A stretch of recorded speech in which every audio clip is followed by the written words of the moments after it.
और चलिए अब आपको लिए चलते हैं Rajasthan renewable and non renewable energy development summit 2026। First India news की ओर से सम्मेलन का आयोजन किया जा रहा है। साथ में मिलके बोले ओम सूर्याय नमः। ये बात मैं हमारे राजस्थान की एनर्जी डिपार्टमेंट को सबसे पहले बधाई देना चाहूँगा और सभी एनर्जी चैंपियंस जिन्होंने एक महत्वपूर्ण भूमिका निभाई है इस चीज़ के लिए। हम लोगों ने रिसेंटली 275 GW पूरे इंडिया का 275 GW रिन्यूएबल का टारगेट हासिल किया है और सोलर एनर्जी में हम लोगों ने 175 GW को क्रॉस किया है। ये अचीवमेंट है हमारे 500 GW के गोल को लेके और राजस्थान उसमें अग्रणी है। हम गर्व से कह सकते हैं कि ओवरऑल सोलर एनर्जी में हम नंबर 1 हैं और रिन्यूएबल एनर्जी में हम नंबर 2 हैं। रिसेंटली हम नंबर 1 थे रिन्यूएबल में भी, लेकिन अभी समहाउ हम लोग नंबर 2 आ गए हैं और जल्दी हम लोग इसमें नंबर 1 पे भी आएंगे। जैसा कि आज का हमारा विषय है future of renewable energy, economical power of renewable energy for Rajasthan. उसी क्रम को हम आगे बढ़ाते हुए मैं हमारे जितने भी सम्माननीय अतिथिगण हैं और पैनलिस्ट हैं उनका स्वागत करना चाहूँगा। और सबसे पहले मैं चाहूँगा कि सारे सम्माननीय पैनलिस्ट अपने बारे में एक मिनट में थोड़ा सा बताएं। सबसे पहले मैं हमारे मनीष सर, मैं इंसुलेशन एनर्जी को हमेशा से राजस्थान की नवरत्न कंपनी बोलता हूँ। सर आपने लास्ट 10 साल में जो राजस्थान में किया है और राजस्थान को पूरे इंडिया के पटल पे इंसुलेशन एनर्जी ने जो पहुंचाया है वो एक रिमार्केबल जर्नी है। हमने शुरू से देखा है, हमने ये जर्नी पिछले 15 साल से राजस्थान सोलर एसोसिएशन और इंसुलेशन एनर्जी ने जी है और बड़ा प्राउड होता है जब हम किसी पटल पे कहते हैं कि इंसुलेशन एनर्जी हमारे राजस्थान और हमारे जयपुर से है। तो सर मैं जानना चाहूँगा इंसुलेशन एनर्जी के बारे में और थोड़ा आपकी भविष्य की जो प्लानिंग्स हैं उनके बारे में। बहुत छोटा। नमस्कार। आज के इस कार्यक्रम में फर्स्ट न्यूज़ को इस कार्यक्रम का आयोजित करने के लिए बहुत बहुत धन्यवाद और इस कार्यक्रम में मेरे को बुलाने के लिए बहुत बहुत धन्यवाद। इंसुलेशन एनर्जी की शुरुआत 2017 से हुई थी। एक छोटी सी 50 मेगावाट की यूनिट से हमने सोलर पैनल मैन्युफैक्चरिंग राजस्थान में शुरू करी थी, जयपुर में शुरू करी थी। और ये उस समय की बात है जब जयपुर में बहुत ज़्यादा सोलर पैनल मैन्युफैक्चरिंग नहीं हुआ करती थी और लोगों का ये कहना था कि क्योंकि सोलर पैनल इंपोर्ट होते थे, इंपोर्ट पे किसी तरह का बैरियर नहीं था, चाइना से सोलर पैनल ओपनली इंपोर्ट होते थे और राजस्थान में और पूरे देश में सोलर पैनल्स को लेके एक पॉजिटिव माहौल नहीं था मैन्युफैक्चरिंग को लेके। लेकिन हमें अपने राज्य सरकार और केंद्र सरकार पर विश्वास था कि आगे आने वाले टाइम पे पॉलिसीज़ बनेंगी और मेक इन इंडिया को बढ़ावा मिलेगा। उसी के तहत हमने 50 मेगावाट की एक छोटी सी यूनिट से अपनी मैन्युफैक्चरिंग 2017 में शुरू करी थी और वहाँ से शुरू करके कंपनी ने अभी जो अचीवमेंट करी है लगभग 5,500 मेगावाट की मैन्युफैक्चरिंग क्षमता के साथ हम 3 यूनिट्स के साथ राजस्थान में काम कर रहे हैं। अभी हमने रिसेंटली अपनी जो मैन्युफैक्चरिंग यूनिट 4,500 मेगावाट की सिंगल लोकेशन शुरू करी है, वो one of the biggest in Rajasthan and north India unit है। 4,500 मेगावाट की यूनिट है, लगभग उसमें 1200 से ज़्यादा लोगों को प्रत्यक्ष रोजगार मिला हुआ है और ये अपने राजस्थान की one of the biggest solar panel manufacturing unit है जो कि अजमेर रोड पर सावरदा में स्थित है। और इसके लिए मैं राज्य सरकार का और केंद्र सरकार का बहुत धन्यवाद करना चाहूँगा कि उनकी पॉलिसीज़ की वजह से हम एक छोटे से एंटरप्रेन्योर से हमने जो अपनी जर्नी शुरू करी थी और आज हम इतनी बड़ी कंपनी स्थापित करने में सफल हुए हैं। इसके साथ साथ कंपनी आने वाले टाइम में सोलर सेल मैन्युफैक्चरिंग में 4.5 गीगावाट जो कि हम लोग नर्मदापुरम एमपी में लेके आ रहे हैं और 18,000 मेट्रिक टन एल्युमिनियम फ्रेम जो कि 4.5 गीगावाट अगेन उसकी मैन्युफैक्चरिंग यूनिट हम लोग एमपी में लेके आ रहे हैं जो कि संभवतः इसी साल दिसंबर से पहले स्टार्ट हो जाएगी। और इन सारी यूनिट्स में मिला के कंपनी लगभग 1,600 करोड़ रुपए का इन्वेस्ट कर रही है। Thank you sir. सर मैं आपसे पूछना चाहूँगा, जो मेरा पहला सवाल है, राजस्थान में रिन्यूएबल एनर्जी की तेज वृद्धि वास्तविक आर्थिक मूल्य कैसे बना रही है? इसे हम राइजिंग राजस्थान से भी जोड़ सकते हैं कि 35 लाख करोड़ में से 28 लाख करोड़ के एमओयू सिर्फ रिन्यूएबल एनर्जी के थे, तो उसमें मैं आपका व्यू जानना चाहूँगा राजस्थान के पर्सपेक्टिव से। देखिए, राजस्थान में नो डाउट सबसे ज़्यादा संभावनाएं हैं रिन्यूएबल एनर्जी की स्थापना की और रिन्यूएबल एनर्जी के जनरेशन की, क्योंकि हमारे पास पूरे साल में 325 से ज़्यादा दिन क्लियर सन की अवेलेबिलिटी होती है और हमारे पास ज़मीन की भी उपलब्धता काफ़ी अच्छी है, इसलिए सोलर पावर की संभावना सबसे ज़्यादा पूरे देश में राजस्थान में है। अगर हम किसी भी तरीके से इसको मैन्युफैक्चरिंग से लिंक कर पाएँ, आज 35 लाख करोड़ के जो MOU हुए हैं उसमें से लगभग 26-27 लाख करोड़ के MOU सिर्फ रिन्यूएबल एनर्जी सेक्टर के हैं। अगर हम रिन्यूएबल एनर्जी सेक्टर से रिलेटेड कंपोनेंट मैन्युफैक्चरिंग को, उससे जुड़े हुए इक्विपमेंट्स की मैन्युफैक्चरिंग को, तस्वीर में आपको दिखाते हैं। इसके लिए मैं आपको थोड़ा सा 10 साल पीछे ले चलता हूं, जब ग्रिड एक वन वे ट्रैफिक था। ग्रिड के अंदर सारी जनरेशन बड़े बड़े प्लांट्स में हो रही थी और डायरेक्ट कंज्यूमर्स के घर पे ट्रांसमिशन और डिस्ट्रीब्यूशन के थ्रू कंज्यूमर के घर पे आ रही थी। लेकिन लास्ट के जो 5 से 10 साल के बीच में जिस चीज़ ने रीशेप किया है वो 3 Ds हैं: डिकार्बोनाइजेशन, डिसेंट्रलाइजेशन एंड डिजिटलाइजेशन। इसका मतलब क्या है कि एक तो हमने थर्मल प्लांट से अपनी डिपेंडेंस कम करने की कोशिश की है। नंबर 2, जनरेशन हमारा सारा डिसेंट्रलाइज हो गया। डिसेंट्रलाइज का मतलब बड़े बड़े प्लांट्स की जगह छोटे छोटे जनरेशन प्लांट्स हो गए जो मेनली आरी के हैं, और हर घर में, जैसे आपको सबको पता है कुसुम और इसमें हर घर में हर ढानी में जनरेशन पैदा होने लग गया। तो उससे हमारा ग्रिड का पूरा स्ट्रक्चर और नेचर चेंज हो गया। यहाँ पे बाई डायरेक्शनल की जगह, सिंगल डायरेक्शनल की जगह बाई डायरेक्शनल एनर्जी का फ्लो होने लग गया। उससे ग्रिड के अंदर उसको मैनेज करने में काफ़ी सारे चैलेंजेस आ रहे हैं। हमने एक एक चैलेंज को ओवरकम किया है, हर चैलेंज को ओवरकम किया। साथ में अब हमारे सिस्टम में इलेक्ट्रिक व्हीकल्स आ गए, डाटा ड्रिवन, सारा सिस्टम अब धीरे धीरे डाटा ड्रिवन हो रहा है। स्मार्ट मीटर्स आ रहे हैं, या फिर हमारा पूरा एनर्जी मैनेजमेंट डाटा के ऊपर ड्रिवन हो रहा है। तो वहाँ पे साइबर सिक्योरिटीज और दूसरी साथ में इश्यूज आ रहे हैं। तब आज की डेट में ये इशू नहीं है कि हमारे पास कितना पावर है, हमारे सामने सबसे बड़ा चैलेंज ये है कि आज हमारे पास जो भी पावर है उसको हम कितना इंटेलिजेंटली, डायनामिकली और स्विफ्टली मैनेज कर सकते हैं। आज की डेट में सबसे इंपॉर्टेंट इशू क्या है? Flexibility in generation and flexibility in demand. क्योंकि हमारे पास जनरेशन भी खूब है, लेकिन जनरेशन और डिमांड एक साथ नहीं है। तो उनको आपस में मैच करने के लिए कुछ तो मेरे को जनरेशन को फ्लेक्सिबल करना है, कुछ मेरे को डिमांड को फ्लेक्सिबल करना है। इसके लिए हमारे पास बैटरीज भी आ गई हैं, बैटरी मैनेजमेंट सिस्टम्स भी हो रहे हैं। Day by day operation decentralise और कॉम्प्लेक्स होता जा रहा है। तो इसी कॉन्टेक्स्ट में हम आज का अपना डिस्कशन करेंगे, पैनल का डिस्कशन। तो आज हमारे सबसे पहले मैं स्टार्ट करना चाहूँगा RREC से, क्योंकि मेनली सारा थ्रस्ट अपना रिन्यूएबल पे है। राजस्थान आज 47,000 मेगावाट की कैपेसिटी के साथ इंडिया में टॉप पर है, और हमारा जो टारगेट है वो 125 गीगावाट का है। जो इंडिया का 2030 का 500 गीगावाट का टारगेट है, उसका अप्रॉक्सीमेटली 25% है। इट मीन्स इंडिया के हर 4 सोलर पैनल में से एक पैनल राजस्थान में होगा। तो इस सारे चैलेंज को डील करना है और साथ में अपने को कैपेसिटी भी लानी है। तो डायरेक्टर साहब, इस लक्ष्य को साकार करने के लिए RREC ने इकोसिस्टम बनाया है, उसके बारे में आप कुछ बताइए। पहले मैं सभी का धन्यवाद करता हूँ, specially first India and my honourable guest.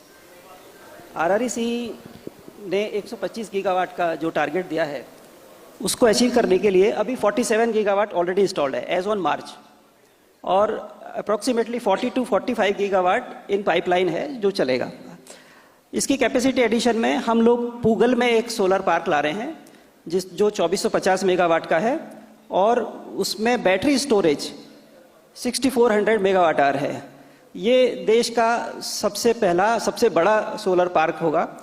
इसके लिए हमने इलेक्ट्रिकल और सिविल इंफ्रास्ट्रक्चर का डेवलपमेंट के ऑर्डर्स प्लेस कर दिए हैं, साइट पे काम चल रहा है, और उसका इलेक्ट्रिकल इंफ्रा का टाइमलाइन जुलाई 27 है। सोलर पावर जनरेटर्स के सिलेक्शन के लिए हम लोग बिड कर चुके हैं, और वो बिड निकट भविष्य में डिसाइड होने वाली है। उसके बाद में हम लोग इस प्लांट को कमीशन कर पाएंगे, और ये एक बहुत बड़ा कैपेसिटी एडिशन होगा इन राजस्थान में, जो कि स्टेट को ही सर्व करेगा। Thank you. और 125 गीगावाट में आपका 10,000 मेगावाट का हाइब्रिड का लक्ष्य है जी, और बैटरीज पे भी आपका फोकस है। यस, ठीक है, थैंक यू वेरी मच। अब जैसा कि हम सुन रहे हैं कि रिन्यूएबल एनर्जी बहुत सारी हमारे पास आ रही है, और थर्मल को एक बार सुनने में लगता है कि थर्मल का रोल कम हो जाएगा या खत्म हो जाएगा, लेकिन ऐसा नहीं है। जितना हम रिन्यूएबल एनर्जी सिस्टम में ऐड कर रहे हैं, थर्मल वालों की जिम्मेदारी और ज़्यादा बढ़ती है। और सारे के सारे हमारे जो CMD साहब हैं, इन्होंने सिस्टम को पूरा एक संभाला हुआ है कि थर्मल प्लांट को रिन्यूएबल के साथ में कैसे मैनेज करना है। तो मेरा अगला क्वेश्चन CMD साहब से है सर, कि अपना सारा मेजर डिपेंडेंट अभी भी विद्युत उत्पादन निगम पर है।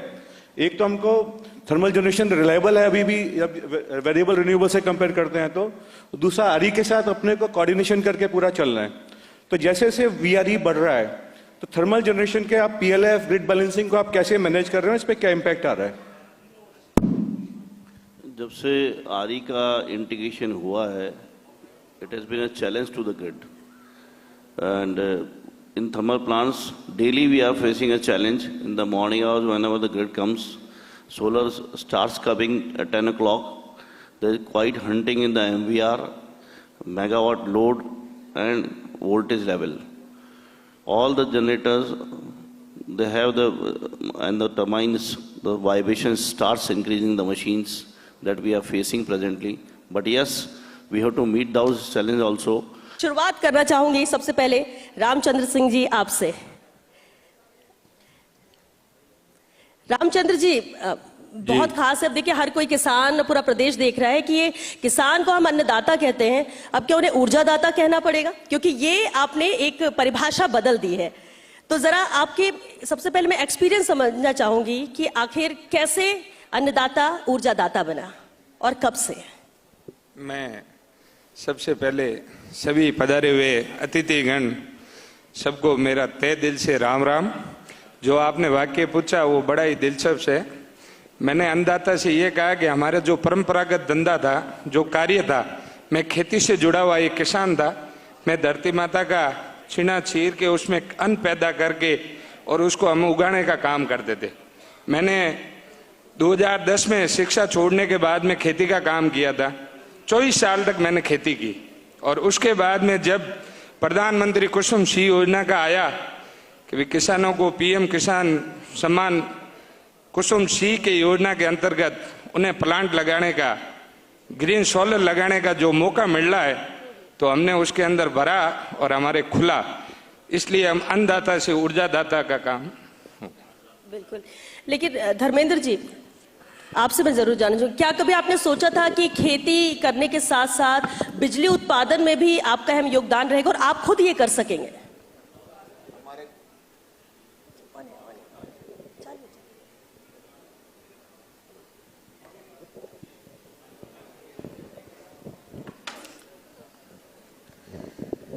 सभी को सादर प्रणाम। हमारे गांव के बिल्कुल बैक साइड में जापानी जोन है, तो वहाँ जब हमारा आना जाना होता था तो वहाँ एक 5 मेगावाट का सोलर प्लांट लगा हुआ था। तो उसको देखकर हम ये सोचते थे कि काश हम भविष्य में कभी ऐसा सोलर प्लांट लगा सके, एक फिक्स इनकम का सोर्स बना सकें। तो आपको लगा कि आय का जरिया भी अच्छा हो सकता है, क्या ये आपको जानकारी थी? आय का जरिए की तो हमने कैलकुलेशन जब 2019 में PM कुसुम योजना बजट में लॉन्च की थी, उसके बाद उस पर कैलकुलेशन किया था। जब दिसंबर में हमने फॉर्म भरे थे, उसके हमने कैलकुलेशन किया था क्या हम इससे बचा सकते हैं, और उस पर हमने जब काफ़ी रिसर्च किया तो इसी निष्कर्ष पे पहुंचे कि इससे हम एक अपना बैलेंस खर्चा बचा लेंगे। लेकिन आपने बताया 2020 से आपने शुरुआत की थी, तो उस वक्त क्या आप सभी के साथ इतने जागरूक थे कि हमें जानकारी हो और हम ये कर सकते हैं? कैसे सहयोग मिला? मैम, उस टाइम जागरूक नहीं थे। उस टाइम शुरू में फार्म तो 12,500 भरे गए थे, लेकिन EMD के साथ फार्म भरे गए तो बहुत कम रह गए थे, और उसमें से भी मात्र 623 PPA हुए थे। उनमें सबसे मैं गरीब था। जिन्होंने PPA किए थे मेरे से सब संपन्न थे, लेकिन जो शुरुआत करी थी PPA ने की थी, पहला PPA किया था मैंने हिंदुस्तान का, और मैंने इनिशिएटिव लेके पहला प्लांट लगाया था।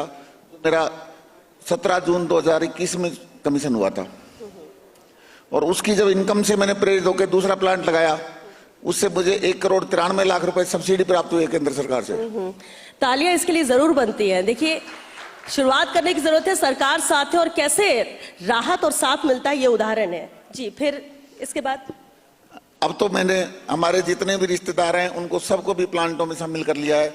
अब तो पूरे परिवार के हमारे सामूहिक रूप से 11 प्लांट हो गए। तो अभी आपको हम सिर्फ अन्नदाता माने या सिर्फ ऊर्जादाता माने, या दोनों? नहीं, दोनों। आज भी सुबह ट्रैक्टर से जुताई करके आया जी। चलिए, ये बहुत अच्छी बात है। और बलवीर सिंह जी भी हमारे साथ। बलवीर सिंह, आपके ऊर्जादाता बनने की एक बार कहानी जरूर समझना चाहेंगे, कैसे आप आए? मेरी तरफ से ऊर्जादाता बनने का आपकी राह आपने कैसे तय की?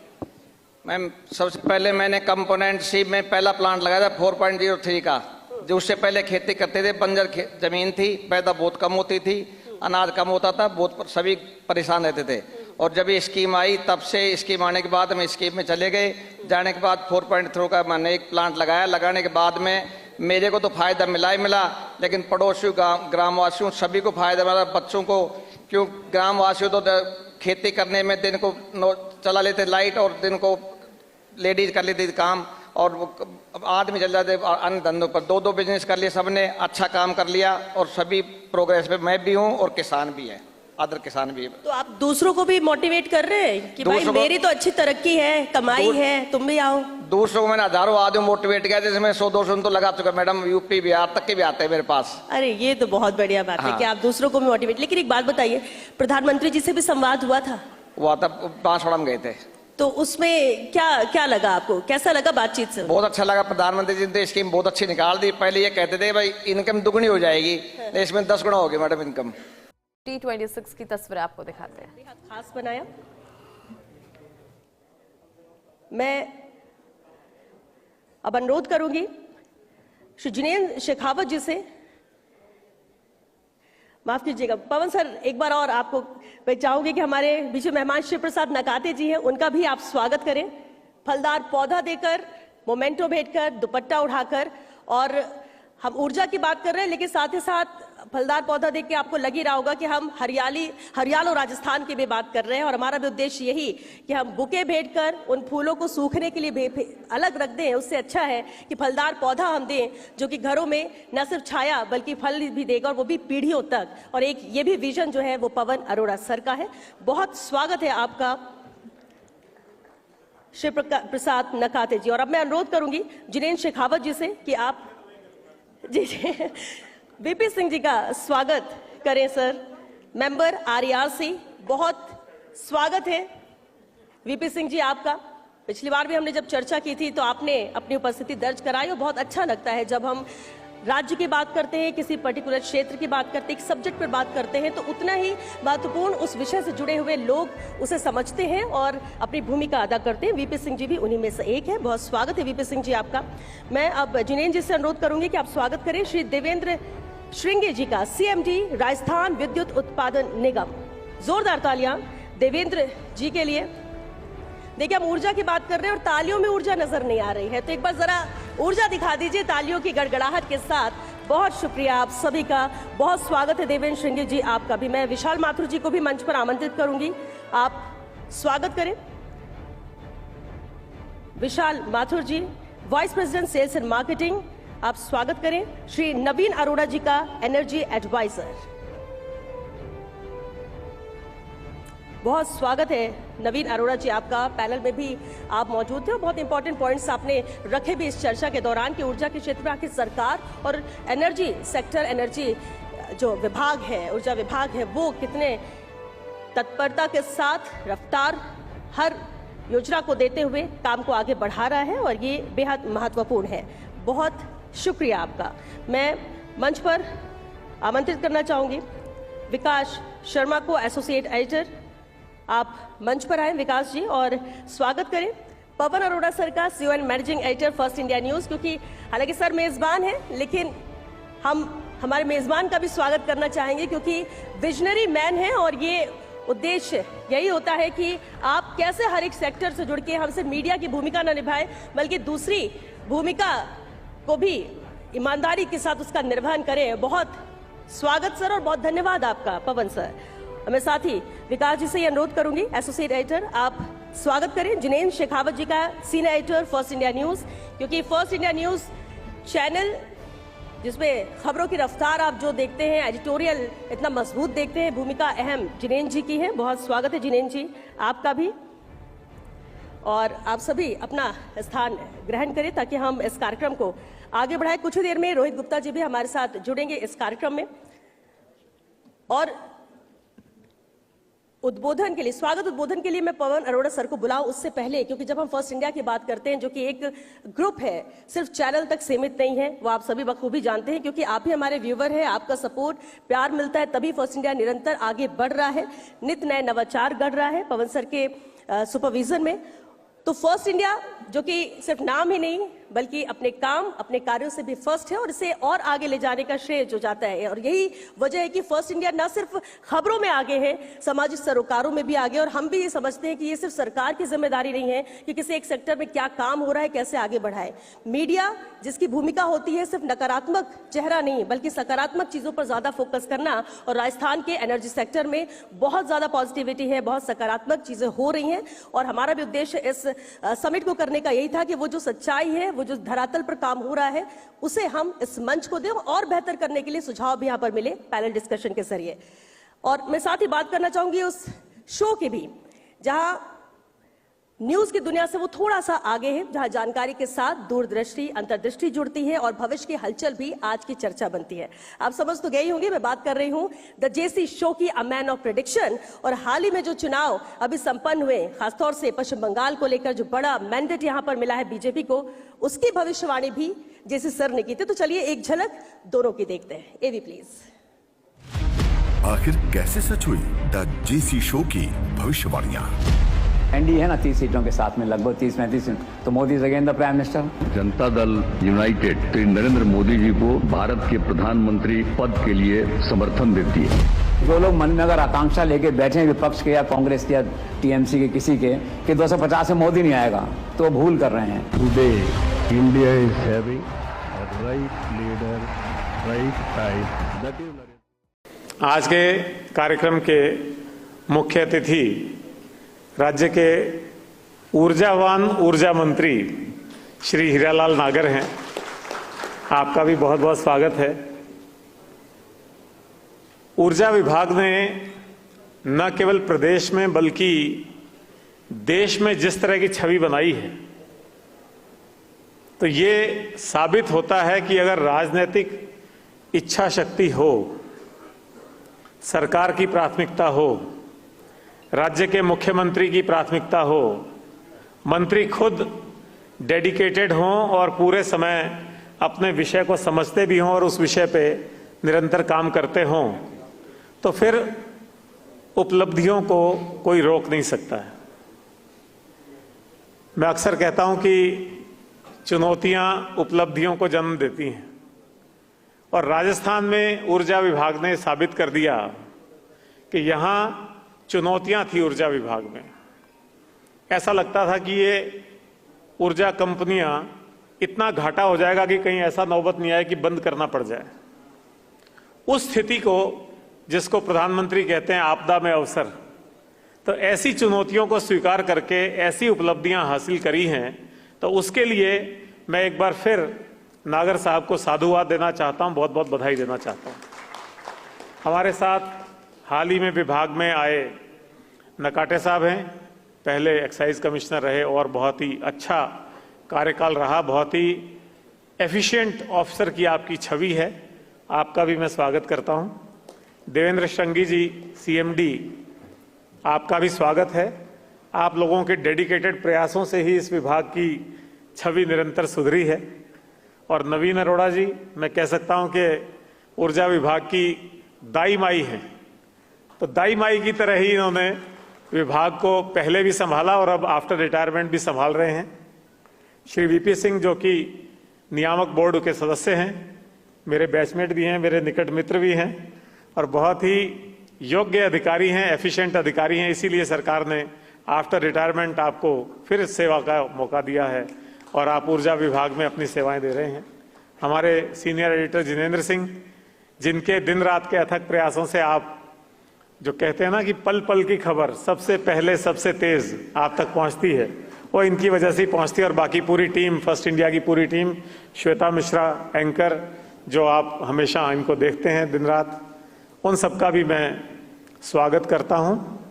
और जो खास तौर पे इंडस्ट्री के जो लीडर्स हैं ऊर्जा के क्षेत्र में, चाहे वो सोलर हो चाहे दूसरा रिन्यूएबल एनर्जी हो, उसके साथ जुड़े हुए जो हमारे कंपनीज के सीईओज आज यहाँ बैठे हुए हैं, विशेष मेहमान हमारे यहाँ बैठे हुए हैं, हमारे सहयोगी यहाँ बैठे हुए हैं, उनका भी मैं बहुत बहुत स्वागत करता हूं। आज हम कह सकते हैं कि राजस्थान देश की सोलर कैपिटल है।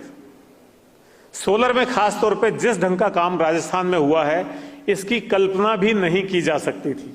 राजस्थान को एक मरु प्रदेश कहते थे, एक डेजर्ट स्टेट कहते थे, और उस डेजर्ट स्टेट में ये कायाकल्प हो सकता है, ये किसी ने कल्पना नहीं की थी। एक मोटी आंकड़ा है कि राजस्थान की जो ऊर्जा की क्षमता है वो करीब करीब 59,000 मेगावाट की है। उसमें से 48,000 मेगावाट अक्षय ऊर्जा से आता है और उसमें से 41,000 मेगावाट जो है वो आपको सोलर से आता है। तो आप सोच सकते हैं, और खास तौर पे अभी जब पैनल डिस्कशंस हो रहे थे तो जिस तरह की बात चल रही थी कि 125 गीगावाट में से राजस्थान कितना, लगभग 25%, 27% का योगदान दे रहा है। और जब हम देश के प्रधानमंत्री के विजन 2047 की बात करते हैं तो 2047 तक 1800 गीगावाट सोलर एनर्जी की बात की जा रही है और उसमें राजस्थान की वही 25% या उससे ज्यादा एक बड़ी भूमिका रहने वाली है। ग्रीन एनर्जी एक नया कॉन्सेप्ट था, लेकिन राजस्थान में 13,000 करोड़ यूनिट से ज्यादा ग्रीन एनर्जी अभी पिछले 2-2.5 साल के कार्यकाल के दौरान देखने में मिली है। और जब हम पीएम कुसुम योजना की बात करते हैं, आपने पैनल में सुना जो अन्नदाता अब ऊर्जादाता बन गए हैं, तो पीएम कुसुम योजना में भी राजस्थान देश में सिरमौर है। पीएम कुसुम योजना जिसका, जैसा कि नवीन जी बता रहे थे कि कुल 4 मेगावाट के आसपास उत्पादन होता था एक समय में, उसमें अब 1750 प्लांट काम कर रहे हैं और 4 मेगावाट नहीं, लगभग 4 गीगावाट उत्पादन कुसुम योजना के तहत हो रहा है। और पूरे देश में राजस्थान कुसुम योजना में फर्स्ट है। मुख्यमंत्री जी हमारे ये कार्यक्रम में लगभग साल भर पहले यहां कह रहे थे कि ऊर्जा विभाग उनकी प्राथमिकता है, और ये साल उन्होंने कहा था कि मेरे लिए बिजली और पानी का साल है। तो जिस ढंग से ऊर्जा विभाग की समीक्षा बैठकें हो रही हैं, जिस ढंग से बजट में प्रावधान हो रहे हैं, जिस ढंग से मुख्यमंत्री कार्यालय में निरंतर ऊर्जा की चर्चा होती है, बैठकें होती हैं, उसके लिए नई नई योजनाएं आती हैं और मंत्री महोदय खुद उन सब बैठकों में मौजूद रहते हैं। आज के इस कार्यक्रम की वजह से मंत्री जी तो नहीं गए, लेकिन आरती डोगरा जी जो चेयरमैन हैं, उनको वहां मुख्यमंत्री कार्यालय में ऊर्जा की समीक्षा बैठक में ही जाना पड़ा। तो आप सोच सकते हैं कि कितनी प्राथमिकता राज्य सरकार के लिए ऊर्जा की बैठकों की है। रोहित गुप्ता जी अभी थोड़ी देर में हमारे बीच आएंगे, उनके पिताजी का अस्वस्थता कारण वो थोड़ा लेट हो गए। डॉक्टर भंवरलाल जोधपुर सीएमडी चल पड़े थे, लेकिन उनके परिवार में एक डेथ होने की वजह से वो नहीं आ पाए। ऐसे ही अजमेर के सीएमडी के साथ भी कोई इश्यू था। तो ये सभी लोग, ये जो टीम है, मैं ये भी कहना चाहता हूं कि मंत्री अच्छे हैं, मुख्यमंत्री जी की प्राथमिकता है, लेकिन जो ब्यूरोक्रेसी, जो टीम इस वक्त ऊर्जा विभाग में, वो टीम भी अपने आप में एक बेस्ट टीम है। और सारे के सारे ऑफिसर्स जो हैं वो हाई एफिशिएंसी ऑफिसर्स रेट किए जाते हैं और उनका सबका मिला जुला प्रयास जो है आज सबके सामने है। किसानों को दिन में बिजली उपलब्ध कराना एक बहुत बड़ा चैलेंज था और मंत्री जी ने ये एक रखा था कि 2027 तक हम सभी जिलों में दिन में बिजली उपलब्ध कराएंगे। मुझे अभी बताया बातचीत के दौरान कि अभी 24 जिलों में दिन में बिजली उपलब्ध होना शुरू हो गई है। तो ये अपने आप में एक बहुत बड़ी उपलब्धि है। किसान को ठंड में, रात में, बरसात में परेशान नहीं होना पड़ता। 24 जिलों में दिन में बिजली मिलने लग गई, एक बहुत बड़ी बात है। और जो हम बात कर रहे थे कि बिजली कंपनियों में भारी घाटा था, वही बिजली कंपनियां अब फायदे की ओर आ गई हैं। उनका रेवेन्यू पहले से बढ़ने लगा है और उसके लिए जो प्रयास हैं वो सारे मिले जुले प्रयास हैं, बहुत गहन प्रयास हैं। अभी स्मार्ट मीटर की बात हो रही थी, तो स्मार्ट मीटर जो है 1 करोड़ स्मार्ट मीटर इनको लगाने हैं, लेकिन 35 लाख से ज्यादा, लगभग 40 लाख आप बता रहे थे, 40 लाख स्मार्ट मीटर लग चुके हैं।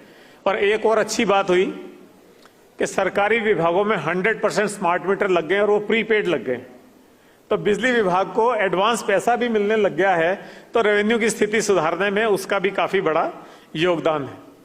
जो लॉसेस होते थे, कहते हैं टीएनडी लॉसेस बहुत होते थे, तो उसका मुझे बताया इन्होंने कि 10% की एक सीमा एक तय कर रखी है कि 10% से कम होने चाहिए। तो वो 10% से कम ही हो रहे हैं लॉसेस, ये भी एक अपने आप में बड़ी उपलब्धि की बात है। इसी तरह से एक अक्सर रहता है लोगों में कि बिजली के दाम बढ़ रहे हैं। जहां कुछ राज्य तो लोक लुभावन योजनाएं दे रहे हैं कि बिजली जो है फ्री देने की बातें चल रही हैं, 100 यूनिट फ्री दे रहे हैं, कोई कुछ कर रहा है, कोई क्या घोषणाएं कर रहा है। वहां राजस्थान में निरंतर बिजली की दरों की समीक्षा होती है। और मुझे ये भी बात बहुत ही अच्छी लगी कि 2 बार समीक्षा बैठक होने के बाद कुछ क्षेत्रों में 65 पैसे तक की प्रति यूनिट की दरों में कमी भी की गई है। जहां आप और हम देखते हैं कि जितने भी ऊर्जा के साधन है, चाहे वो पेट्रोल डीजल है, बाकी सब है, सब में कीमतें बढ़ रही हैं, वहां बिजली की कीमतें कुछ मामलों में कम हुई हैं और कुछ मामलों में उनमें स्थिरता रही है। तो ये भी अपने आप में एक बहुत बड़ी बात है। ऐसे ही जब हम प्रसारण की बात करते हैं, उत्पादन में तो बहुत अच्छा हो रहा है, प्रसारण में भी 400 मेगावाट के 2 प्लांट, 220 के 5 प्लांट और 132 के 41 प्लांट, ये इस पिछले 2-2.5 साल में आप लोगों ने जीएसएस एस्टेब्लिश कर दिए, लगा दिए, जो भी अपने आप में एक बहुत बड़ी उपलब्धता है। ऐसे ही कृषि क्षेत्र के कनेक्शंस की बहुत लंबी कतार होती थी, जिसको वेटिंग लिस्ट कहते थे। मेरे ख्याल से वो वेटिंग लिस्ट ना के बराबर है और उसमें लगभग 2 लाख नए कृषि कनेक्शन विभाग ने अभी पिछले 2 साल में दिए हैं। ये अपने आप में एक बड़ी बात है। बहुत अच्छा लगा अभी जब हमने अन्नदाता से ऊर्जादाता बने लोगों को सुना, खासतौर पे प्रेम देवी जी को जो महिला सशक्तिकरण की प्रतीक हैं उनको सुना। और प्रधानमंत्री जी जब बांसवाड़ा आए थे सितंबर 2025 में, उन्होंने भी इनके साथ संवाद किया था। और मैं अब ये कह सकता हूं कि ये नेशनल सेलिब्रिटी बन गए हैं और बहुत सारे स्टेट से लोग आते हैं, इनके द्वारा किए गए नवाचार को देखते हैं, इन्होंने कैसे सोलर से अपनी इनकम बढ़ाई है उसको देखते हैं और राजस्थान की बात को पूरे देश तक फैलाते हैं। प्रशासनिक तौर पे और भी उपलब्धियां हुई हैं। स्वच्छ ऊर्जा नीति 2024 लागू हो गई है। उससे जो ये आपके सोलर पार्क्स हैं या अक्षय ऊर्जा की जो भी चीजें हैं उनको एस्टेब्लिश करने में अब जो है आपको बहुत बड़ी सुविधा हो गई है। राइजिंग राजस्थान हुआ था, मुख्यमंत्री जी का ड्रीम प्रोजेक्ट था, पहले ही साल में हो गया था। उसमें भी 1.93 लाख करोड़ इतने रुपए के एमओयू हुए। और अभी आरती डोगरा जी बता रही थी कि 10 लाख करोड़ से ज्यादा के एमओयूज धरातल पे उतर चुके हैं और आगे आने वाले समय में ये निवेश और बढ़ता जा रहा है। राजस्थान की छवि के कारण ये बढ़ता जा रहा है। और इन्होंने जो लक्ष्य रखा है वो ऊर्जा में केवल आत्मनिर्भरता नहीं रखा है, बल्कि ऐसी भी कल्पना कर सकते हैं कि आने वाले समय में 2047 आते आते राजस्थान दूसरे प्रदेशों को बिजली उपलब्ध भी कराएगा।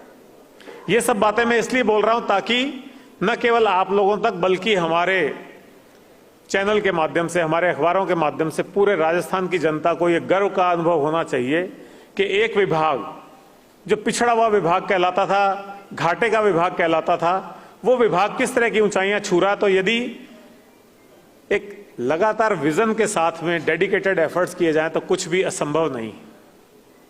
खासतौर पर जो प्राइवेट सेक्टर के हमारे सहयोगी बैठे हैं, मैं उनका भी बहुत बहुत साधुवाद देना चाहता हूं और बहुत आपकी तारीफ और बड़ाई करना चाहता हूं कि आप लोगों ने भी जिस ढंग से कंधा मिलाकर के सरकार के साथ काम किया है वो काबिले तारीफ है और राजस्थान आगे बढ़ रहा है। और विभाग और आप दोनों की जो रिलेशनशिप है उसको जो मैंने यहाँ महसूस किया वो भी बहुत बेहतरीन है। आमतौर पे लोगों की सरकारी महकमों से शिकायत होती है या असंतुष्टि का भाव होता है।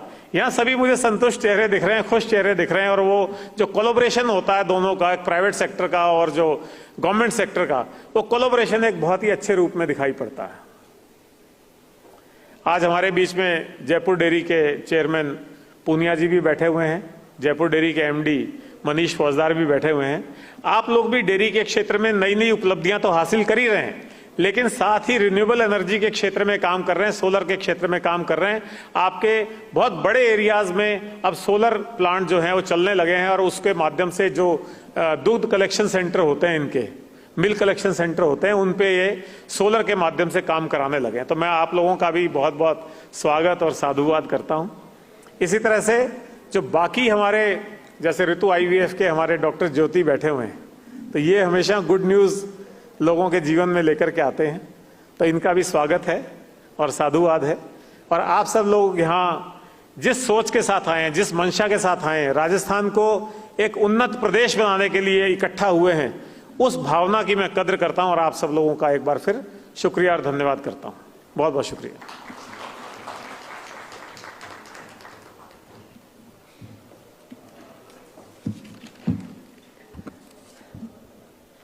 बहुत शुक्रिया पवन सर। और बिल्कुल ये सेक्टर जिस तरह से नित्य नई नवाचार करते हुए प्रगति कर रहा है। और खास बात यह है कि राजस्थान जैसा प्रदेश जहां पर सिर्फ धूप और कहा जाता है कि पानी नहीं, लेकिन उस सूर्य से भी किस तरह से ऊर्जा बनाकर एक अलग ही कीर्तिमान स्थापित किया जा रहा है वो सबको पता है। और कह सकते हैं कि हवाओं का रुख अब बदलने लगा है, जमीन की चुप्पी भी कुछ कहने लगी है। सूरज की रोशनी अब सिर्फ रोशनी नहीं, ये भविष्य की ऊर्जा बन बहने लगी है। और ये राजस्थान में ऊर्जा सेक्टर में तो ये नजर ही आ रहा है। और हमारे बीच में श्री रोहित गुप्ता जी आ चुके हैं, IAS CMD Rajasthan renewable energy corporation limited. और मैं चाहूंगी कि पवन सर आप उनका स्वागत करें। बहुत स्वागत है रोहित गुप्ता जी, क्योंकि जब हम एनर्जी की बात करते हैं तो हमारी भी कोशिश रहती है कि मंच पर वो सभी अहम चेहरे नजर आए जो इस सेक्टर को लेकर लगातार काम कर रहे हैं, दूसरों के लिए प्रेरणा बन रहे हैं और सरकार जो विजन लेकर चल रही है उसे जमीन पर उतारने का काम कर रहे हैं। और रोहित गुप्ता जी उन्हीं चेहरों में से एक हैं। बहुत स्वागत है रोहित जी, समय निकालकर आप इस कार्यक्रम का, हमारे समिट का हिस्सा बने। बहुत बहुत आभार आपका। और अब मैं उद्बोधन के लिए आमंत्रित करना चाहूंगी श्री शिव प्रसाद नकाते जी को, IAS MD Rajasthan energy development and IT limited. जोरदार तालियों के साथ स्वागत कीजिए शिव प्रसाद जी का।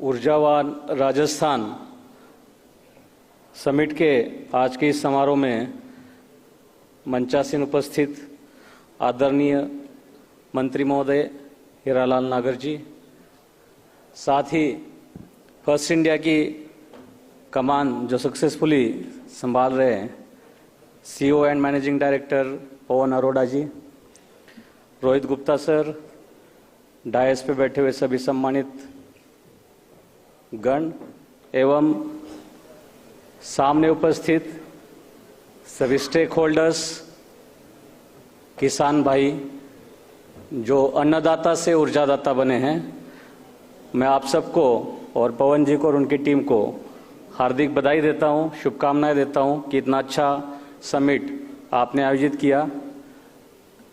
ऊर्जा विभाग में मैंने अभी अभी ज्वाइन किया है, लेकिन उद्योग विभाग में MD रिको के पद पे कार्य करते समय ऊर्जा विभाग से संबंध रहा, कुछ चीज़ें समझने की दिशा में मौके मिले।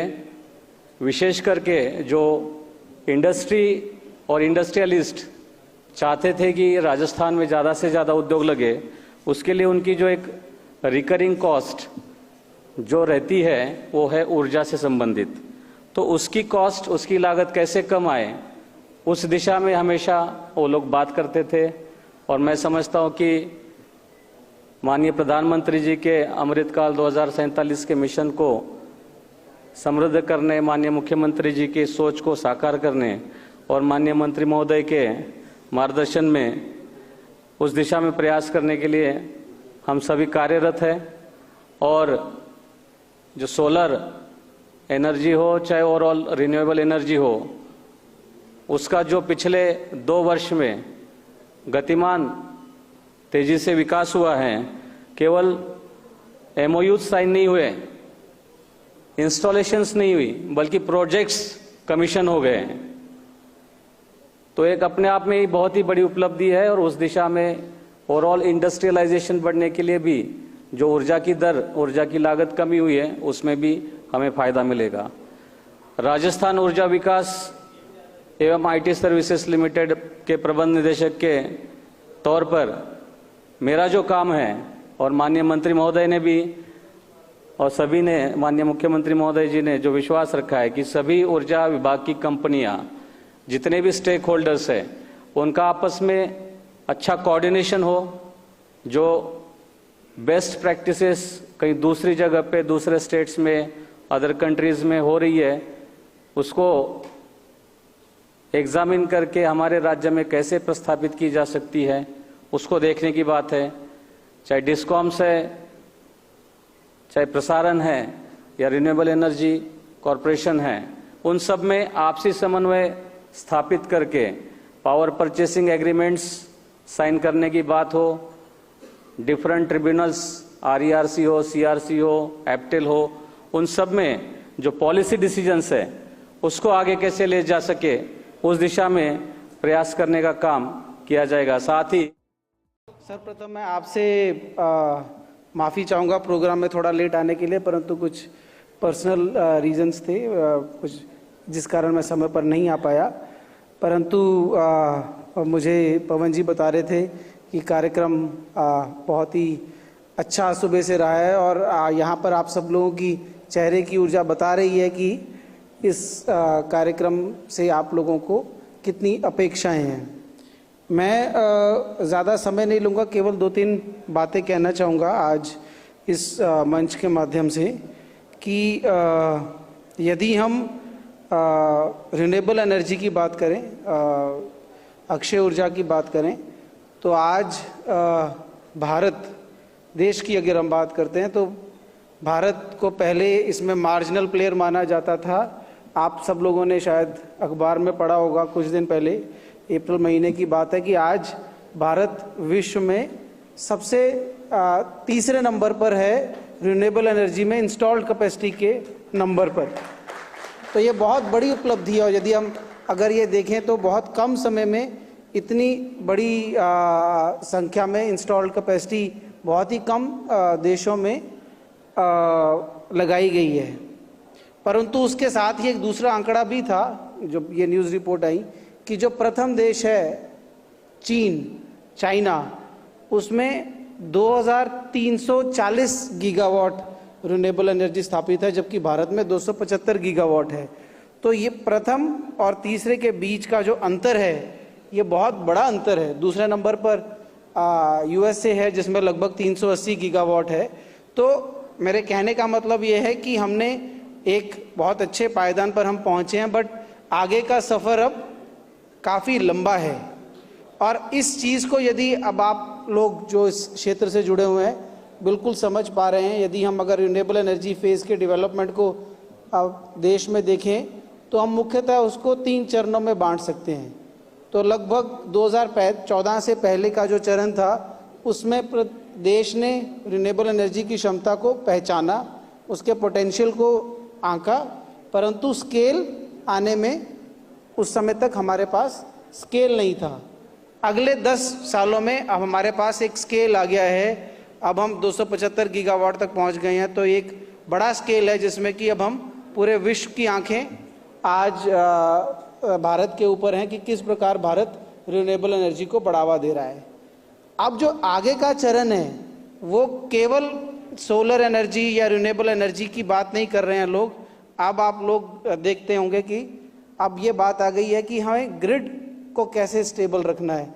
तो रिन्यूएबल एनर्जी को बढ़ाने के साथ साथ हमें स्टोरेज के ऊपर भी ध्यान देना है, हमें ग्रिड को भी मॉडर्नाइज करना है, हमें उसके साथ साथ डिमांड साइड मैनेजमेंट के भी कई उपाय करने हैं ताकि जितनी रिन्यूएबल एनर्जी आ रही है वो रिन्यूएबल एनर्जी ग्रिड में एब्जॉर्ब भी हो जाए।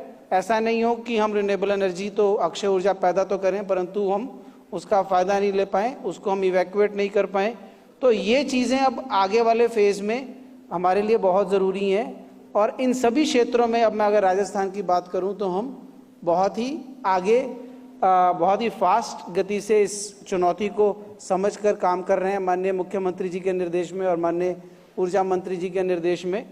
आपने अगर राजस्थान की पूर्व की पॉलिसीज़ भी देखी होंगी, आप इस क्षेत्र से जुड़े हुए हैं, तो पहले पॉलिसीज़ अलग होती थी, सोलर की पॉलिसी अलग, विंड की पॉलिसी अलग, बायो मास बेस्ड पावर की पॉलिसी अलग। 2024 में सरकार ने समझा कि भाई ये सभी की सभी पॉलिसीज़ को एक ही प्लेटफॉर्म पर लाने की ज़रूरत है। तो आज हमारी जो पॉलिसी है वो इंटीग्रेटेड क्लीन एनर्जी पॉलिसी है। उसमें बायोगैस भी है, उसमें पम्प स्टोरेज भी है, उसमें बैटरी स्टोरेज भी है, उसमें ग्रीन हाइड्रोजन भी है।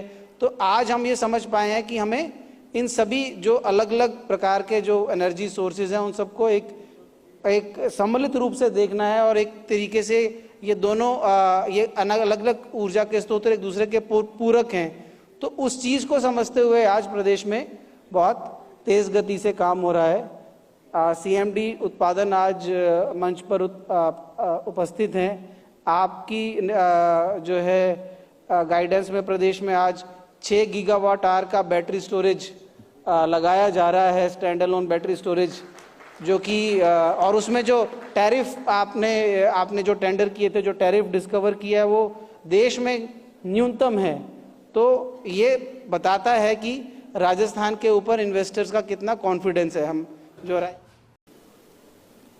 आज हम सभी फर्स्ट इंडिया द्वारा आयोजित इस Rajasthan renewable and non renewable energy development summit में शरीक होने के लिए आए हैं और इस फर्स्ट इंडिया का हम चर्चा करें और उसमें जगदीश चंद्रा जी की चर्चा नहीं हो तो ये अधूरा रहता है। और जगदीश चंद्रा जी के साथ जो सीईओ पवन अरोड़ा जी दोनों ने मिलकर के जो इसको आगे बढ़ाया है, तो हम देखते हैं कि 1 रेख 2 होते हैं, लेकिन ये 1 रेख 11 हैं।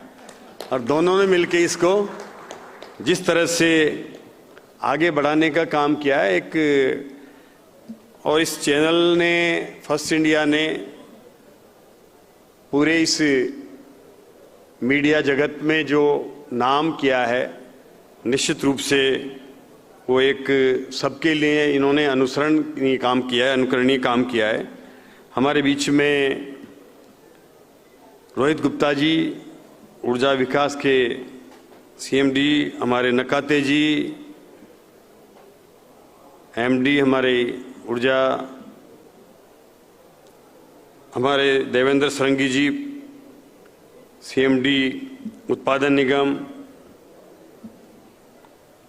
हमारे बीच में नवीन अरोड़ा जी, ऊर्जा सलाहकार, VP Singh ji, member RERC, Jitendra Singh ji, editor first India, हमारे विकास शर्मा जी, मुख्य संवाददाता,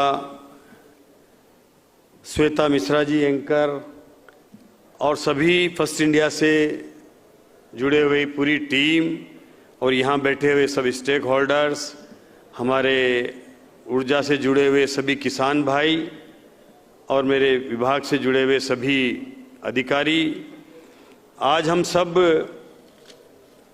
इस ऊर्जा पर चर्चा करने के लिए फर्स्ट इंडिया के माध्यम से यहाँ इस प्लेटफॉर्म पर आए हैं। और जिस तरह से राजस्थान में ऊर्जा के क्षेत्र में जो नवाचार हो रहे हैं, जिस तरह से हमने लगभग 2.5 साल पहले जब सरकार ने राजस्थान में इस विभाग को संभाला था, तो उस समय एनर्जी सेक्टर में हमारी बिजली की उपलब्धता कैसी थी वो आप सबको जानकारी है। लेकिन इन 2.25 से 2.5 साल के अंदर अंदर हमारे मुख्यमंत्री जी के सोच को हमने धरातल पर उतारा। हमारे विभाग के अधिकारियों ने निरंतर प्रयास किया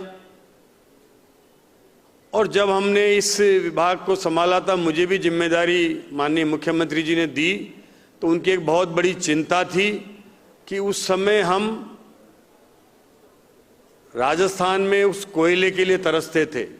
हमारे उत्पादन निगम के जितने भी उत्पादन के थर्मल प्लांट थे वो पूरी कैपेसिटी पर नहीं चल पाते थे, कोयला नहीं मिल पाता था।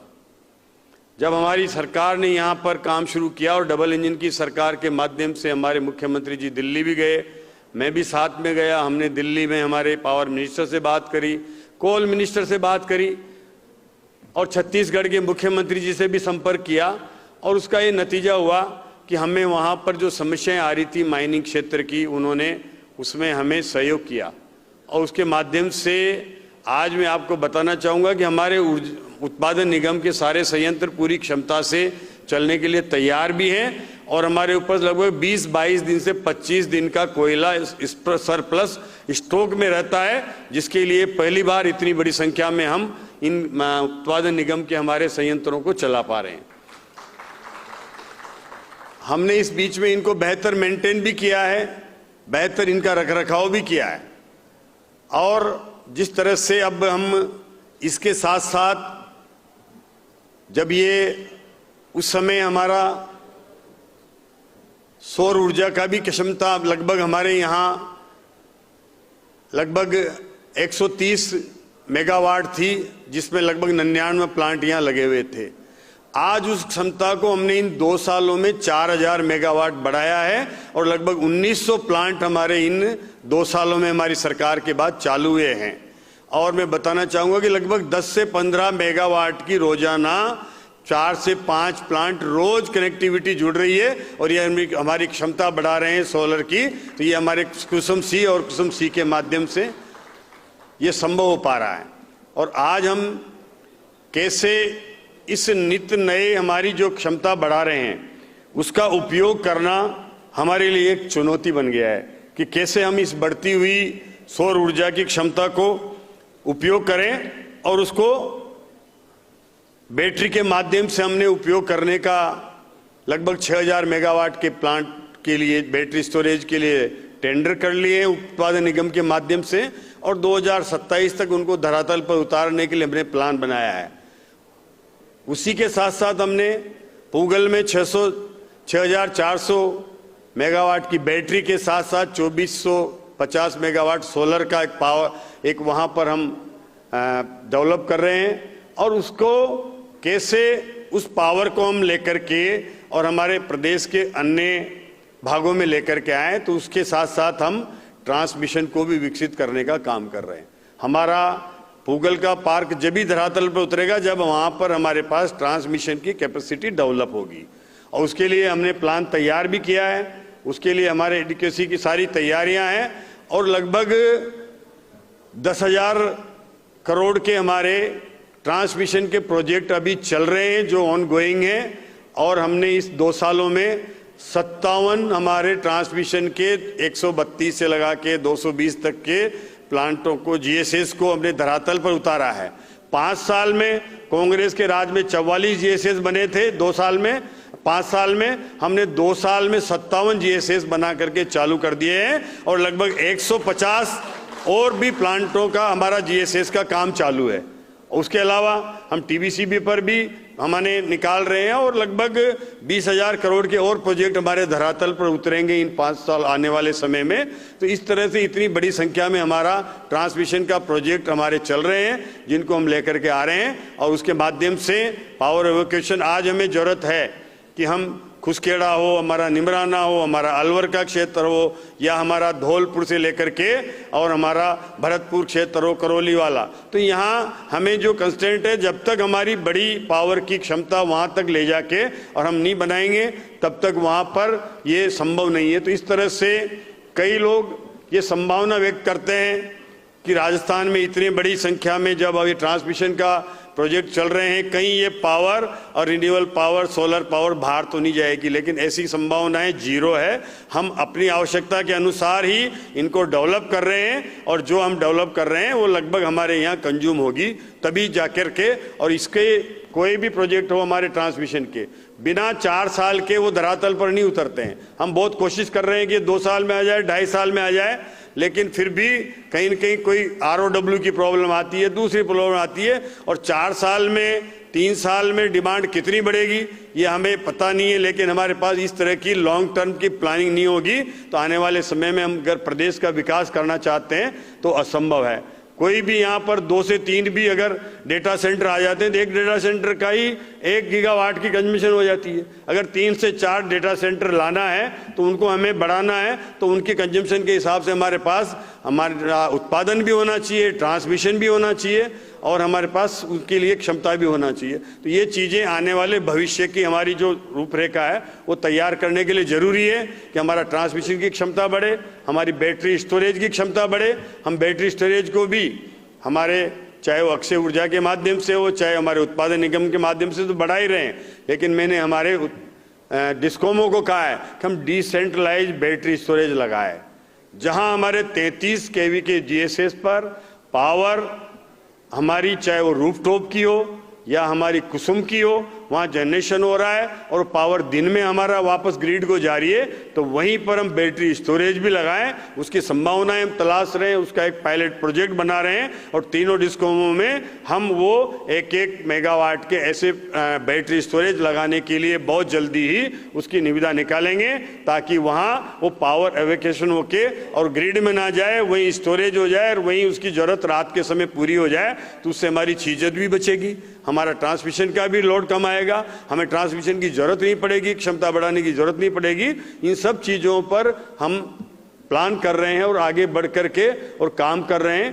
तो राजस्थान में आने वाले समय में आपने देखा है कि अभी जो ईरान का युद्ध और जिस तरह से अमेरिका का युद्ध हुआ और उसमें जो संभावनाएं हमारी आज ये तेल की आयात की हुई है, और उसकी वजह से हमने कुछ नया सोचना पड़ेगा।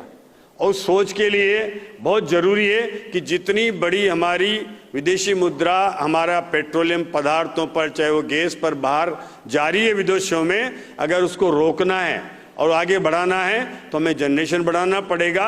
और आने वाले समय में पूरे देश में जितना भी हमारा ट्रांसपोर्ट का सिस्टम है वो जो चल रहा है उसको हमें ईवी पे लाना पड़ेगा, और ईवी पे लाना है तो हमें वापस हमारी बैटरी भी बढ़ानी पड़ेगी, हमें जनरेशन भी बढ़ाना पड़ेगा, ट्रांसमिशन भी बढ़ाना पड़ेगा। तो बड़ी संख्या में ये जो चेंज आने वाला फ्यूचर का है ये आएगा। और मैं समझता हूँ कि जिस तरह से हम संभावनाएं बता रहे हैं कि सोलर में आज कहते हैं कि भाई इतना गीगावाट हमारा जनरेशन है, लेकिन इतना हमारा जितना सोलर की हमारी मॉड्यूल की मैन्युफैक्चरिंग है उसके साथ साथ सेल की मैन्युफैक्चरिंग भी बढ़ाना आवश्यक है। उसके साथ साथ चाहे वो उसके लिए वेपर्स हो, इंगट हो, उससे जुड़े हुआ बैटरी के लिए हमें वो मैन्युफैक्चरिंग बढ़ाना हो, तो इस क्षेत्र में भी हमारे पास इन्वेस्टमेंट राजस्थान में आए। इस ओर भी ये प्रदेश की हमारे जितने भी यहाँ स्टेक होल्डर हैं उनसे कहूँगा कि हम राजस्थान में वो इंडस्ट्री लगाएं जो रिन्यूएबल क्षेत्र में, चाहे वो इनके लिए बढ़ाने के लिए आवश्यक है, चाहे वो सेल की हो, चाहे वो इंगट की हो, चाहे वो वेपर्स की हो, चाहे वो बैटरी सेल की हो। तो उससे आने वाले समय में यहाँ पर रोजगार भी बढ़ेगा। और कुछ लोग संभावना व्यक्त कर रहे हैं कि पीक आने वाला है, ये आने वाला है। और मैं कहता हूँ अभी जो रोहित जी बता रहे थे कि चाइना का जनरेशन कितना बता रहे थे आप सर, 2340 गीगावाट है, और हमारा स्टेट का शायद 250 क्या पूरा तो 47 है, पर भारत का 275 है। तो हमें मतलब कहाँ तक अभी कितनी संभावनाएं हैं, इसलिए ये संभावनाएं अपार है। और आने वाले समय में अगर हमने डाइवर्सिफिकेशन करना है, ईवी पे आना है सारे ट्रांसपोर्ट सिस्टम को, तो उसके लिए ज़रूरी है कि हमें बैटरी भी लगाना पड़ेगा, हमें मतलब जनरेशन भी बढ़ाना पड़ेगा। तो ये सब चीज़ें उतनी लेवल पर बढ़ेगी। तो अभी बहुत संभावनाएं हैं, और रिन्यूएबल के आने वाला फ्यूचर रिन्यूएबल एनर्जी का ही है। चाहे वो हम भविष्य की संभावना है कि 2070 तक हमें जीरो कार्बन उत्सर्जन करना है, तो उसके लिए सबसे ज़्यादा पंप स्टोरेज भी लगे, हमारी बैटरी भी बढ़े, सोलर भी बढ़े। तो ये सब चीज़ें बढ़ेंगी तभी संभावना है। और राजस्थान में सबसे ज़्यादा अगर पूरे देश में रिन्यूएबल एनर्जी का कोई हब है तो राजस्थान है, और आगे अपार संभावनाएं हमारे पास और बहुत है। तो उन संभावनाओं को हम देखते हैं तो राजस्थान में और बड़ी हमें स्पीड से काम करने की आवश्यकता है। और निश्चित रूप से आने वाला समय राजस्थान का यहाँ की एनर्जी सेक्टर का गेम चेंजर होगा, तो ये रिन्यूएबल एनर्जी होगा। इसमें हम सबको आगे बढ़ करके काम करना है। आज यहाँ की इंडस्ट्रीज़ के लिए हम बात करते हैं तो कई हमारे इंडस्ट्रीज़ वाले कहते हैं कि यहाँ पर इंडस्ट्रीज़ के लिए पावर की रेट ज़्यादा है, लेकिन मैं आपको कहूँगा कि हमने 200% कनेक्टिविटी का जो आपको संभावना दी है कि आप उसका सोलर लगा सकते हो और उस पर 20% बैटरी स्टोरेज करना है, तो उस लगाने की इतनी बड़ी योजना कहीं भी नहीं है, पूरे देश में किसी भी स्टेट की नहीं है जो राजस्थान ने दी है। तो इसके वजह से अब पावर की परचेजिंग कॉस्ट आपकी काफ़ी कम हो जाती है। तो इंडस्ट्रीज़ के लिए भी बढ़ावा देने के लिए बहुत बड़ा ये हमारा योजना है हमारे डिस्कोमों की। तो उसके वजह से यहाँ आने वाली इंडस्ट्रीज़ को भी फ़ायदा होगा, और उसके लिए हमारे पास सोलर उत्पादन के लिए अपार संभावनाएं हैं, और उनको सोलर लगाना है तो उसके लिए ट्रांसमिशन की ज़रूरत है। ये सब चीज़ें हम पैरेलल विकसित कर रहे हैं, जिससे कि आने वाले समय में बेहतर हम उत्पादन का राजस्थान को हब बना सकें।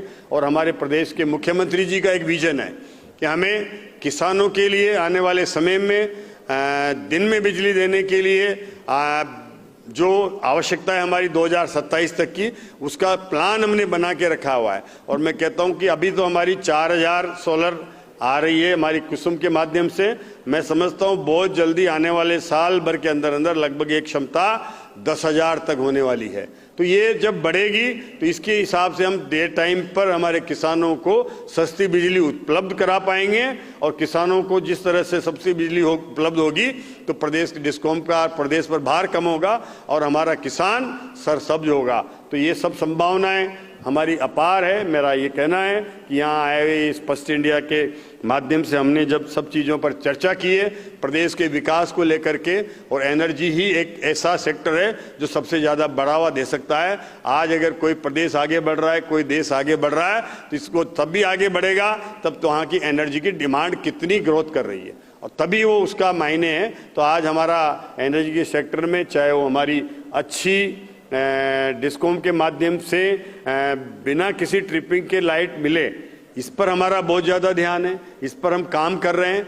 और मैंने इन 2 सालों में देखा है कि पिछले 5 सालों में जितना लोड सेटिंग होता था, जितना पावर कट होता था, इन 2 सालों में 2.5 सालों में हमने उस पावर कट को जीरो किया है।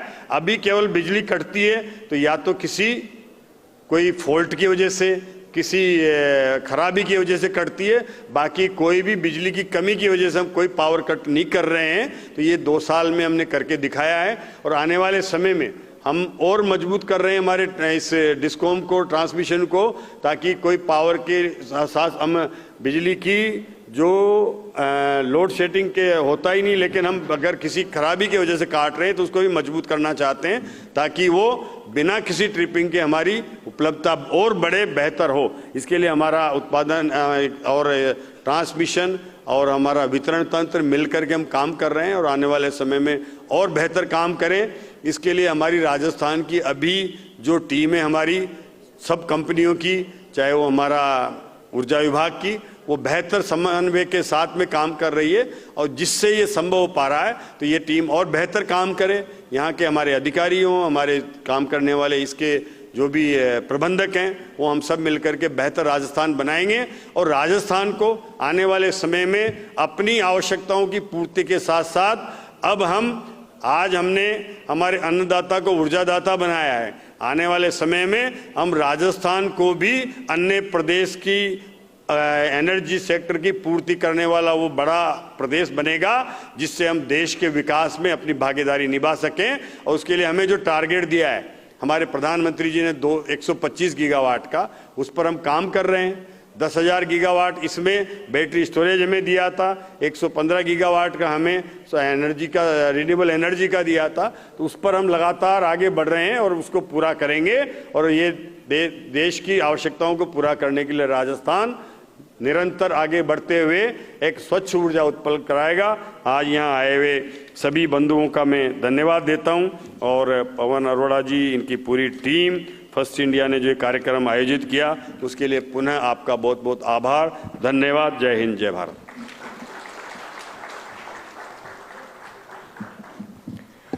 बहुत शुक्रिया आपका हीरालाल जी, और आपने तो पूरा खाका ही खींच दिया यहाँ पर, जिससे पूरी तस्वीर साफ हो गई कि प्रदेश में संभावनाएं ऊर्जा को लेकर कितनी ज्यादा है, कैसे सरकार पूरी तरह से फोकस कर रही है कि यहाँ पर कैसे प्रोडक्शन हो, ट्रांसमिशन हो, कैपेसिटी कितनी है, उसके आधार पर हम कैसे आगे बढ़े।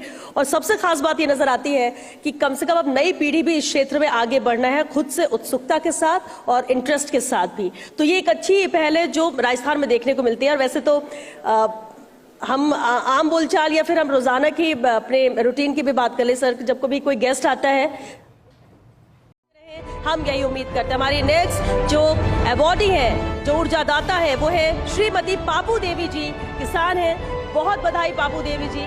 और जितना सुना जाए, जितनी बात की जाए इनसे वो कम है, क्योंकि पवन सर आपने ठीक कहा, अब ये नेशनल सेलिब्रिटी बन चुके हैं सभी और बहुत लोगों के लिए मार्गदर्शक भी है। उदाहरण से इन्होंने स्थापित कर दिया है कि जब हम कर सकते हैं तो आप क्यों नहीं। हमारे अगले अवॉर्डी हैं, अगले ऊर्जादाता श्री रामचंद्र सिंह जी, किसान श्री रामचंद्र सिंह जी। जोरदार तालियां रामचंद्र जी के लिए कि कैसे राजस्थान जैसा राज्य जहां पर हर क्षेत्र में उन्नति हो रही है, जहां पर किसान सिर्फ एमएसपी की बात नहीं करता है, यहाँ पर किसान ऊर्जा दाता बन चुका है, जो बिजली की डिमांड नहीं करता है बल्कि बिजली का उत्पादन कर दूसरों को देता है। बहुत बधाई श्री रामचंद्र जी आपको इस अवार्ड के लिए। हमारे नेक्स्ट अवार्डी हैं श्री धर्मेंद्र यादव जी। श्री धर्मेंद्र यादव जी आप मंच पर आमंत्रित हैं। बहुत बधाई धर्मेंद्र जी आपको भी इस अवार्ड के लिए, क्योंकि उदाहरण तो धर्मेंद्र जी ने भी सेट किया है। 4 बेटियां परिवार में, चारों के लिए एक एक सोलर प्लांट, कि आपकी बेटियां भी अब ऊर्जावान हो चुकी हैं, ऊर्जा दाता बन चुकी हैं, और ये उदाहरण है दूसरों के लिए भी। और हमारे नेक्स्ट अवार्डी है excellence in sustainable metal of the future energy conservation category में, और ये अवार्ड जाता है हिंदुस्तान जिंक लिमिटेड को। जोरदार तालियां।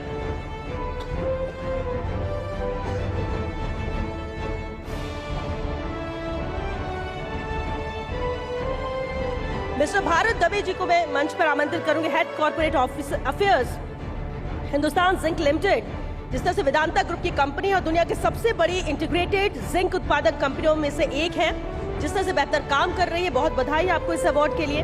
हमारे अवार्ड की नेक्स्ट कैटेगरी है excellence in solar panel manufacturing, और यह अवार्ड जाता है insulation energy limited INS solar को। मैं आमंत्रित करूंगी मिस्टर मनीष गुप्ता जी को, फाउंडर एंड चेयरमैन, आप मंच पर आए और ये अवार्ड ग्रहण करें। मनीष गुप्ता एक दूरदर्शी उद्योगपति एवं INS सोलर के फाउंडर और चेयरमैन हैं। इन्होंने रिन्यूएबल एनर्जी सेक्टर में अपनी एक मजबूत पहचान बनाई। 25 से अधिक वर्षों के अनुभव के साथ इन्होंने INS सोलर को भारत की अग्रणी सोलर पैनल निर्माण कंपनियों में शामिल किया। बहुत बधाई आपको मनीष जी इस अवार्ड के लिए। नेक्स्ट कैटेगरी अवार्ड की है एक्सीलेंस इन सोलर EPC, और ये अवार्ड जाता है कुसाइन पावर प्राइवेट लिमिटेड को। मैं आमंत्रित करूंगी मिस्टर हरेंद्र सैनी जी को, MD फ्रॉम कुसाइन पावर प्राइवेट लिमिटेड। बहुत बधाई आपको हरेंद्र जी इस अवार्ड के लिए। दौसा जिले के बांदीकुई कस्बे से निकले हरेंद्र सैनी ने बीके बिरला इंस्टीट्यूट पिलानी से 2011 में बीटेक की डिग्री हासिल की। करीब 3 साल के संघर्ष के बाद हरेंद्र सैनी ने 2014 में कुसाइन पावर कंपनी बनाई, और आज इस कंपनी की उपलब्धि हर किसी के सामने। हमारे नेक्स्ट अवार्डी है, कैटेगरी है एक्सीलेंस इन एनर्जी कंजर्वेशन, और ये अवार्ड जाता है अभिटेक एनर्जी को। आमंत्रित करूंगी मैं mister Siraj Khan, regional manager sales and marketing, आप मंच पर आए, ये अवार्ड ग्रहण करें। 1997 से ऊर्जा संरक्षण एवं पर्यावरण संरक्षण के क्षेत्र में कार्यरत एक अग्रणी भारतीय कंपनी है अभिटेक एनर्जी कॉन लिमिटेड। कंपनी मुख्य रूप से कोयले के दहन को अधिक प्रभावी और दक्ष बनाने हेतु कार्य करती है। बहुत बधाई आपको इस अवार्ड के लिए। हमारी next category in awards excellence in IT solution, और ये अवार्ड के लिए मैं आमंत्रित करूंगी रजनीश शर्मा जी को। यह अवार्ड जाता है ICCS DIGEX को। Rajneesh Sharma ji chief business officer मंच पर आए। Lucky Kapoor ji senior vice president service delivery, और साथ ही Hemant Sharma ji general manager from ICCS DIGEX। आप सभी को बहुत बधाई, क्योंकि सर्विस इंडस्ट्री में एक जाना पहचाना नाम है ICCS DIGEX, जो 2 दशक से भी अधिक समय से discom, banking, telecom, retail, travel समेत अन्य कई क्षेत्रों में अपना सिक्का जमा चुकी है। बहुत बधाई आप सभी को इस अवार्ड के लिए। नेक्स्ट कैटेगरी एक्सीलेंस इन एनर्जी कंजर्वेशन, और ये अवार्ड जाता है इंडियन ऑयल कॉर्पोरेशन लिमिटेड को, IOCL को, और मैं आमंत्रित करूंगी अक्षय परमार जी को, senior manager IOCL। IOCL Bharat की सबसे बड़ी तेल और गैस कंपनियों में से एक है। देश में सबसे बड़ा पेट्रोल, डीजल और पेट्रोलियम उत्पादों का मार्केट नेटवर्क इनके पास है, और हाल ही में अंतर्राष्ट्रीय तनाव के दौरान पेट्रोल उत्पादों की दिक्कत आई तो IOCL ने अपने बेहतर प्रबंधन के जरिए आमजन तक निर्बाध LPG पहुंचाने में अहम भूमिका निभाई है। हमारे नेक्स्ट अवार्डी है, मैं आमंत्रित करूंगी मिस्टर ओम प्रकाश पुनिया जी को, chairman Jaipur dairy. Thanks for your valuable support sir. Mister Om Prakash Punia ji, जिस तरह से कार्यक्रम का आयोजन होता है, हम विजन रखते हैं, तैयारियां करते हैं, लेकिन उसके बाद हमें साथ ही मिस्टर मनीष फौजदार जी को भी मंच पर आमंत्रित करूंगी, मैनेजिंग डायरेक्टर जयपुर डेयरी। और ये अवार्ड की कैटेगरी एक्सीलेंस इन एडमिनिस्ट्रेशन है। हर कोई जानता है कि एडमिनिस्ट्रेशन के मामले में जयपुर डेयरी एक नए आयाम तय कर चुकी है, नए कीर्तिमान स्थापित कर चुकी है। बहुत बधाई मिस्टर ओम प्रकाश पुनिया, मिस्टर मनीष फौजदार, आप दोनों को इस अवार्ड के लिए। नेक्स्ट अवार्ड की category excellence in solar Kusum project EPC, और मैं आमंत्रित करूंगी इसके लिए high M solar power private limited and supply trading company Jaipur को यह अवार्ड जाता है। मिस्टर चिरंजी लाल सिंह जी चिरंजीव लाल जी, आप मंच पर आमंत्रित थे और साथ ही श्री सुमेर सिंह जी, आप दोनों ही मंच पर आमंत्रित थे। चिरंजीव लाल जी, सुमेर सिंह जी, क्योंकि सोलर जगत का जाना माना विश्वसनीय नाम है high M solar private limited.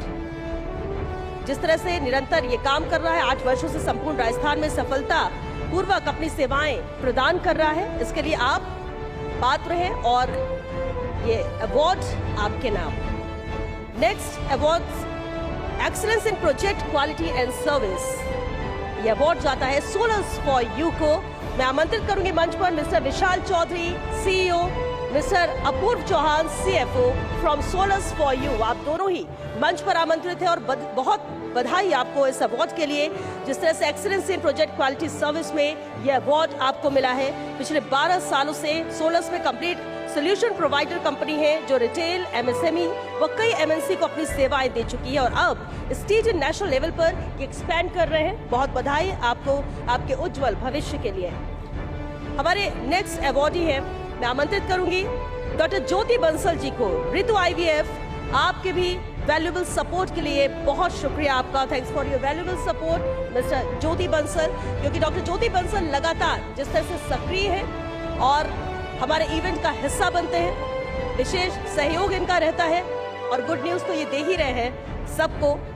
बहुत बधाई आपको इस अवार्ड के लिए। हमारे नेक्स्ट अवार्डी श्री श्याम चुग्गानी जी, चेयरमैन श्याम ऑयल सोना सिक्का रिफाइंड एडिबल ऑयल से। आपके भी वैल्यूएबल सपोर्ट के लिए बहुत बधाई आपको। आप कार्यक्रम में शामिल नहीं हो सके, लेकिन मैं अनुरोध करूंगी कि आप सभी अपना स्थान ग्रहण करें। हमारे मंचासीन अतिथि, ये अलग अलग कैटेगरीज में अवार्ड हैं और कहीं ना कहीं अवार्ड्स हमें प्रेरित करते हैं कि हम और बेहतर काम करें, न सिर्फ अपने लिए, अपने राज्य के लिए, अपने देश के लिए। और जब बेहतर काम हो तो बेहतर काम को सम्मान मिलना चाहिए और उस सम्मान के लिए ही फर्स्ट इंडिया का ये मंच है। और हम अपने अंतिम पड़ाव पर पहुंच चुके हैं और अब मैं आमंत्रित करूंगी वोट ऑफ थैंक्स के लिए विकास शर्मा जी को, associate editor, first India news.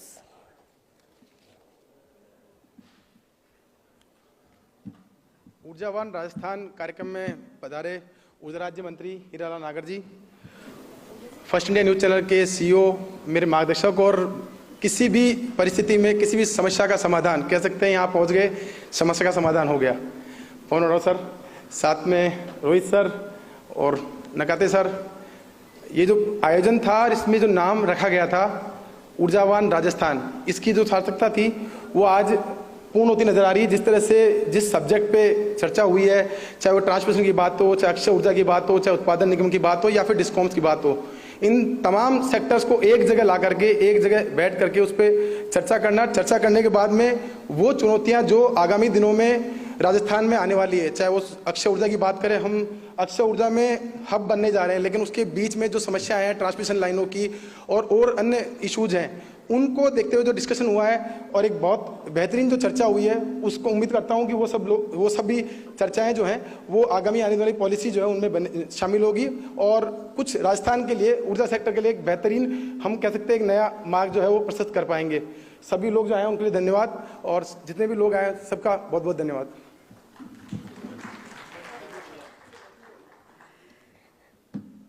तो इसी के साथ कार्यक्रम का समापन है और आप सभी लंच के लिए